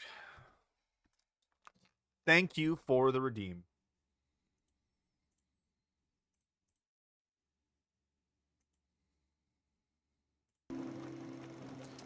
Thank you for the redeem. Oh, you know what? Actually, there's a part that I haven't been able to tell anybody yet because progression took fucking forever. I haven't really been able to... I think I talked a little bit about it before. But the progression and character creation. 1, there are 6 custom races in Hearth. So that's fucking sick. 2, in Hearth, there's a thing called the trait system. And attributes, which are the stats in this game, are very similar. We can get into those later and how modifiers work and stuff for checks. It's pretty simple, but traits is a matter of points, negative and positive. When you start your character, you get +2 or +4. I can't remember exactly off the top of my head. It's changed a lot. It really is kind of up to your GM exactly how many trait points you want to give somebody. But you can give yourself negative traits too. If you're blind, that would be like -4, or you can't run or something. If you wanted to give yourself wings, that would cost you 4 trait points, right? That'd be +4 to your overall score. So not only does this allow you to adapt to things like a character losing their arm, right, which would become a negative trait, getting trauma, getting whatever, so they stay balanced within the party, while you can also give them mechanical issues. You can make whatever the fuck character you want, right? So, Willow is a character that my partner Ven made, who is a doll that's super good at magic, is pretty much immortal, that possesses inanimate objects, but can cast spells. How does that work with traits? Well, takes ×3 damage from everything, because it's a small and a little doll. That gives 4 trait points to play with. That was then spent into magic and giving the immortal ability, along with cutting their movement speed in half and one other thing. So you can see how this all balances, right? So stats can be negative. Yes, you can have... there's no like stat number, it's a modifier. So like for strength, it can go from -4 to +4. And so whenever you put points into strength, you get your modifier added onto it. So for some people to give the minimum effort in strength, they have to put in half of their effort, 5 points. And for other people to get an average person's 50% effort, they only have to put in a 10th.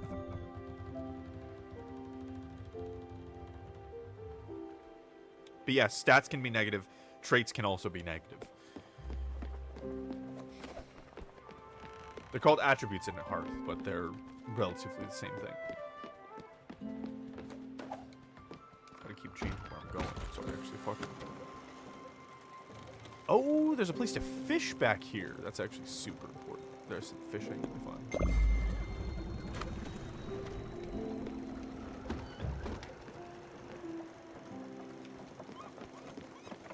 But yes, for your attributes, you need to add together to a +2 modifier.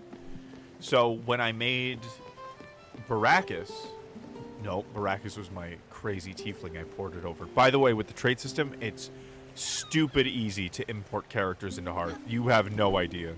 It's so fucking easy to import characters into Hearth. Jericho, that's what his name was. A Morcar, which is Hearth's lizard people. They're frilled lizard based. Who had +4 in every body attribute.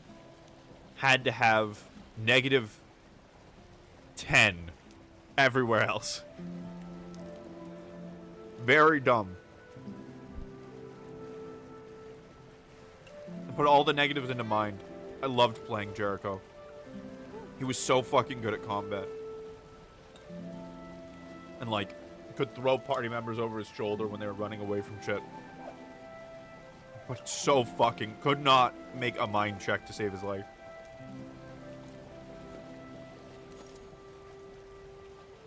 And so, I'm eating string cheese. You never get more attributes unless by magical means, right? I mean, you can get more attributes, you just generally don't. They're just usually better things to spend your trait points on. You can overstat yourself if you want to, but you'll always be bad at things, right? I don't like really bad. It's not like D&D where sometimes you'll succeed a bunch when you mean to be bad at something. No. In Hearth, if you have -12, you only get 10 action points. You just can't even attempt that. And sometimes people will have 2 action points in a check because they have a -8 total. Yeah, it's fucking great.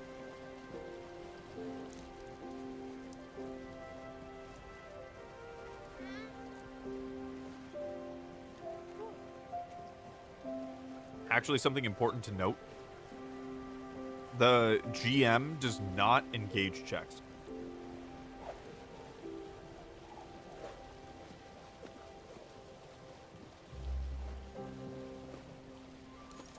Normally, in most TTRPGs, the GM will say, yes, give me your jewels, give me your money. The GM will say, okay, you want to do that thing? Give me a medicine check. Give me a perception check. That's not how Hearth works. Hearth says, hey, I want to use awareness and finesse to search around the room. And then the GM says, okay, you pause, the GM comes up with a DC for that check, and then you try it. And so it takes into account how you want to do your check and exactly when and where, and it's completely up to you, and it starts with the player, and I fucking love it, because that's where the onus is. That's where the impetus is with the player. Instead of them having to wait for the GM to give them permission to act, players can just act. The only problem is sometimes players get a little overzealous, and forget to give the GM a second to make it difficulty, and they have to redo the check, basically, or just have to go on vibes. But that's something you get used to as you play. Unlike D&D, Hearth just gets better as you learn to trust it. Apples.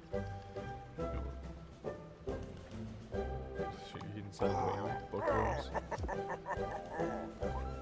That was the worst joke. That was barely even a joke.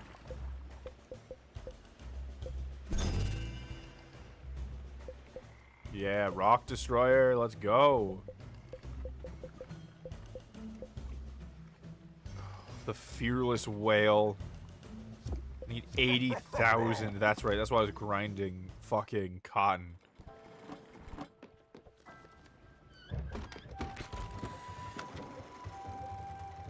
I'm just gonna go out in the ocean.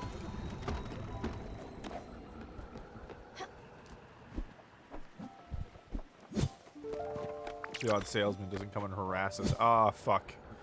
We didn't get that far. Oh, and I touched on it a second before, but the attunement system in Hearth is based entirely on the personality of the character. So, Fulgurmancers are lightning. People who are attuned with lightning. Pyromancers are attuned with fire. Cryomancers with ice. And they all connect with different personality traits. And it's up to you to interpret where your character fits in all of that. I'm just gonna play the song, actually. It's very beautiful and I miss it.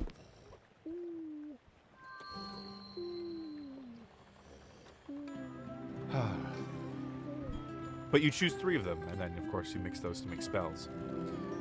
And so my absolute psycho Baracus, who lives to fight and murder, which, by the way, murder hobos are not disruptive to the campaign, and I'll explain that in a second. But you could be running a bakery and a murder hobo wouldn't be disruptive. It's just actually more immersive for people to just be wild characters. He was cryomancy, pyromancy, fulgurmancy. Lightning, fire, and ice. Exacting and focused with a shit ton of energy, both in massive bursts and continuous, dangerous sustainability. That's Baracus. I had a character called William Fox. His tagline by my party members was William Fox. Because he was all soul stats, baby. And talking to soul and mind stats, he had -4 in every body stat. Every body attribute. And his attunements were hydromancy, terramancy, and biomancy. Because life magic, biomancers, you can imagine a tree wrapping itself around a fence. They do what they do regardless of what's around them. Not that they're rebellious against whatever order is there, but they're just simply oblivious to it. They're doing their own thing. That's a biomancer. That they're rebellious, usually it's going to be something else. Hydromancers are persistent and adaptable. And terramancers are the most consistent and steadfast. And that all added together to be William Fox.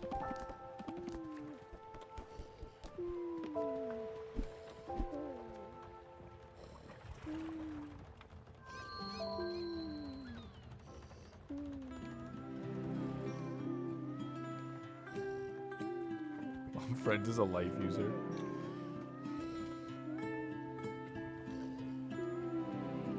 Yeah.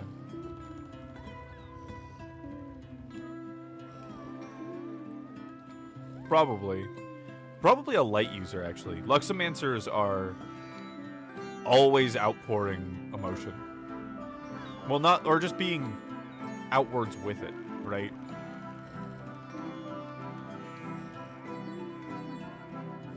A constant, steady output of energy. Not like pyromancers where it builds up and builds up the more that they invest into whatever they're excited about. Luxomancers just fucking go.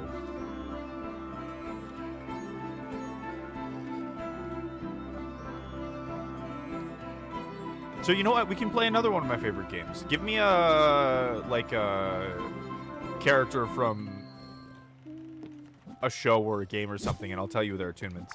We'll figure out their attunements live on stream. Or you could even describe an OC if you wanted, and I could start guessing at their attunements. But give me a pop culture character.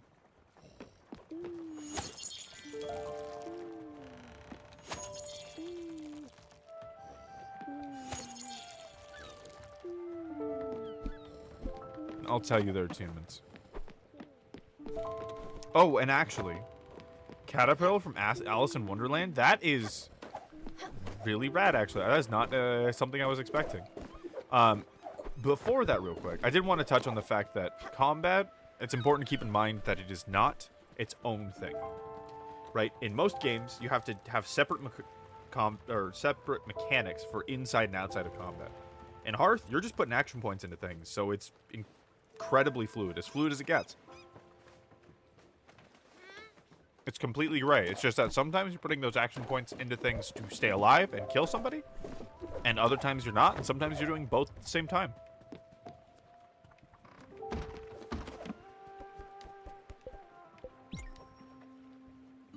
But Caterpillar from Alice in Wonderland, I think, would probably be a biomancer, because he doesn't really give a shit about how anyone else sees the world, which is pretty much the definition of a biomancer.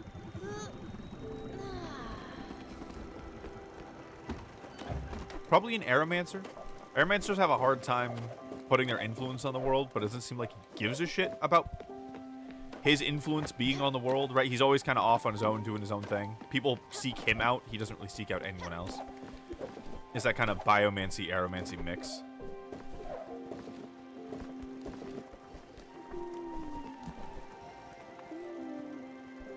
And then probably cryomancy.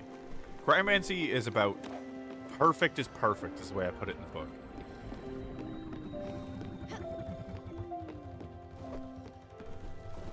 Yeah. Yeah, probably cryomancy. Because he's very particular with the way he instructs Alice, with the way he describes the things going on. You know, he's like, oh, no, it's not this way, it's this way, you know? But he does it in a very poetic kind of way, but he wants you to understand the idea, right, and get to a very particular place. So I would say probably biomancy, aeromancy, and cryomancy, which I don't think is a character I've ever seen. There's 120 different sets of attunements you can have. So the vast majority of them I've actually never played, let alone seen played.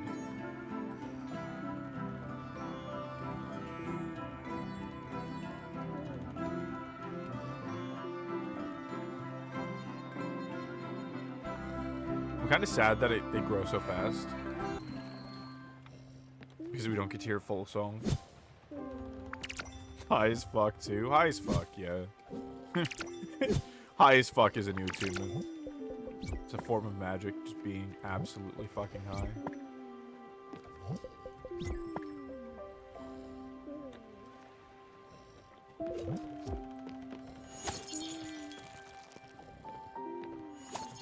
How much cotton do I have at this point? I need 80,000 worth. So we're just gonna keep doing this. Time travel? Being that you spelled time as in the herb, I would assume that's a character. I have no idea who that is. If you mean in this game, unfortunately there is no time travel. There's no fast, like sleeping mechanic, except actually at night. It's part of the piece of the game, honestly.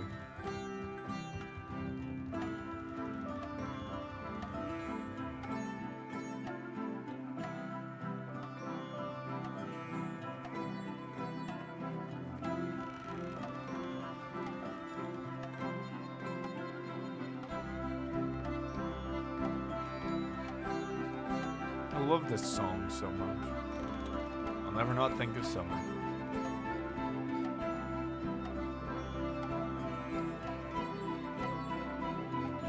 I'm sad that there's not other music you can play.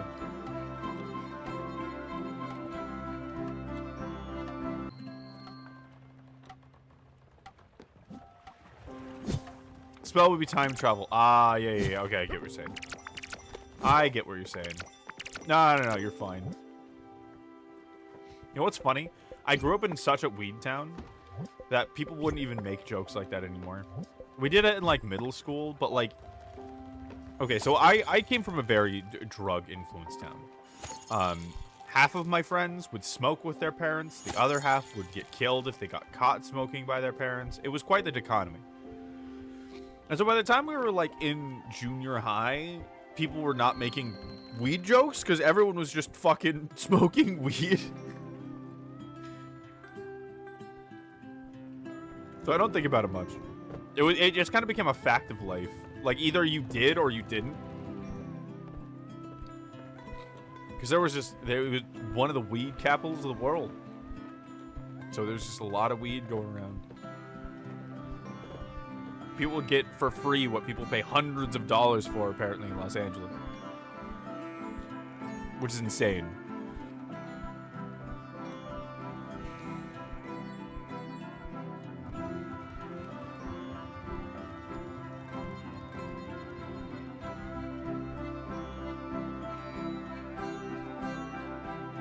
It's funny because I didn't even smoke that much. And oh my god, Giovanni. Giovanni needs help. Giovanni got in the coke again. Oh god. Giovanni, it's gonna be okay. It's gonna be okay, Giovanni. Just get off the ladder.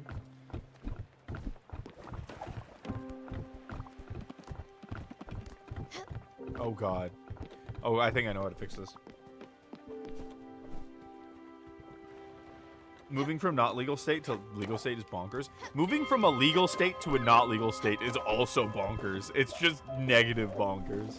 It's wild to think that it's illegal places. Right? Like, I don't get it. I don't get it. I mean, I understand there was a lot of propaganda and shit, but like, just let people have their weed. I think Giovanni might be stuck there forever. Giovanni's gonna starve to death on that ladder. I can't feed him if he's up there. If this is truly an unfixable bug, we may have just gotten soft locked out of Spiritfarer, which I think is fucking hilarious. Oh, there he goes. There he goes. He figured it out. What non-legal state did you move from? You went behind him? No, I couldn't go behind him. He was truly fucking stuck because he was on the middle of the ladder. He was too high for me to reach from the bottom, and he was too low for me to reach from the top. He was in the shadow realm. That ladder is dangerous.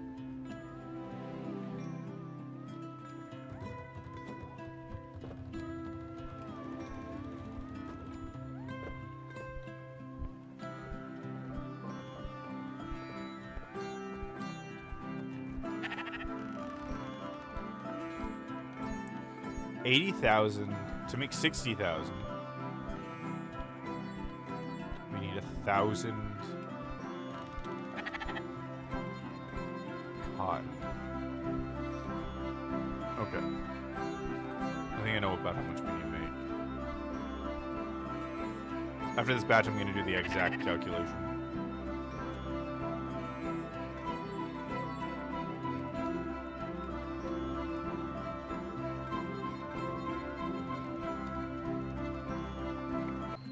We had a very good yield each time. Ohio and Kentucky to Michigan. Well, congratulations on moving to a legal state.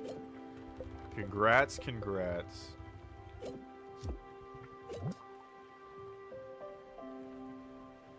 know what's funny? Kentucky and Michigan, a place where my family's from. My family moved from Wisconsin, and I think originally they were in Michigan, and then Wisconsin, well before I was born. And then great-grandpa, grandpa, and my dad, when he was like 8, built the house I grew up in California. Wild. Small world. How about Dusa from Hades? I love Dusa. Ven has a Dusa pin. I love her. We should play Hades. I beat the shit out of that game, but I'll play it again. Okay, we've got 84 caught now. 84 plus 12. So 96.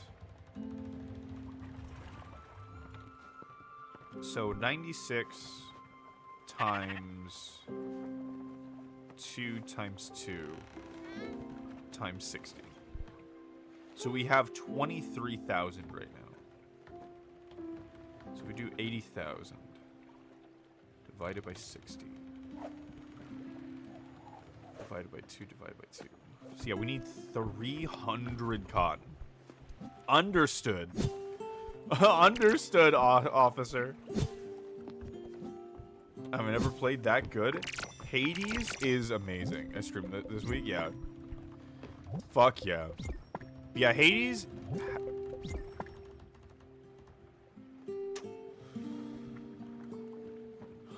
I would say for roguelike games, it's up there. Like, it is a contender for the Baldur's Gate of roguelike games, up there with Slay the Spire. Hades is really fucking good. I love Hades. I love Hades so much. Mechanically, narratively, right down to the art and the sound design. All flows together so well.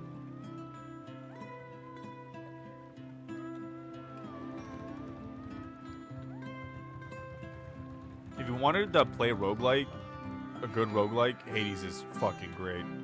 I'm so hyped for Hades 2. But we were talking about the attunements of Dusa. All I can think is Muffin. Muffin attunements. She's so sweet. But,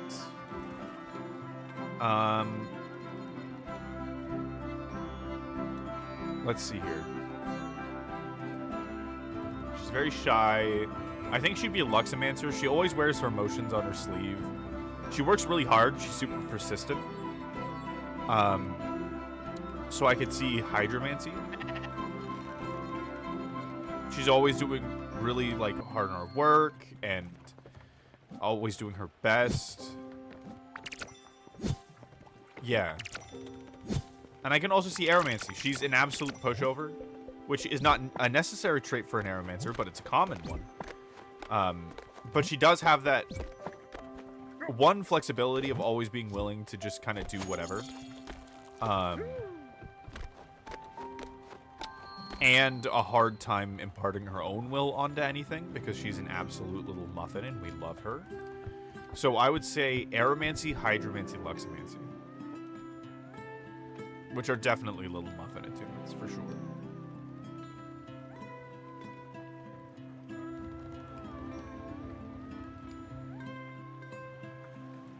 She would have access to some of those fun spells.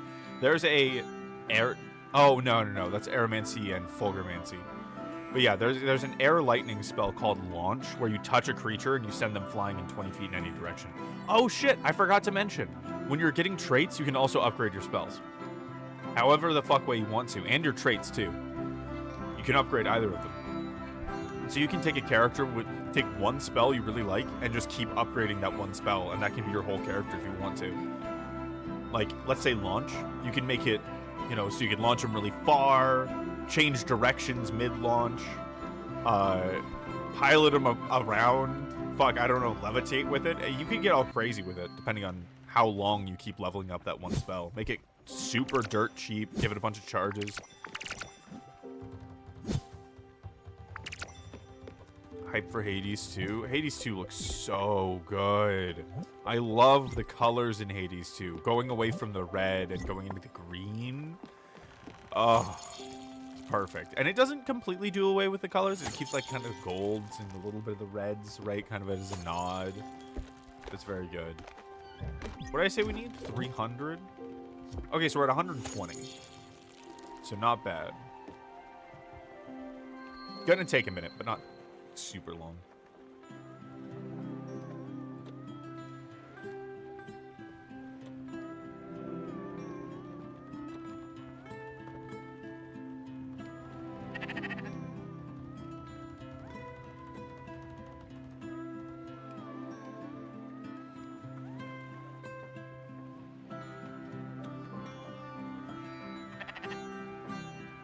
I almost did it with my eyes closed. Almost did it with my eyes closed.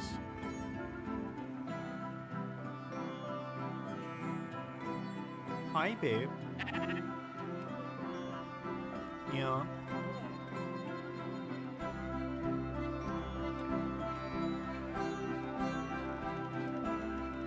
Who are you to stop our cats cuddling on the heating pad? Comfy and peaceful. Not being upset with each other. Yeah. You give them a shower's worth of mercy. You want to say hi to chat?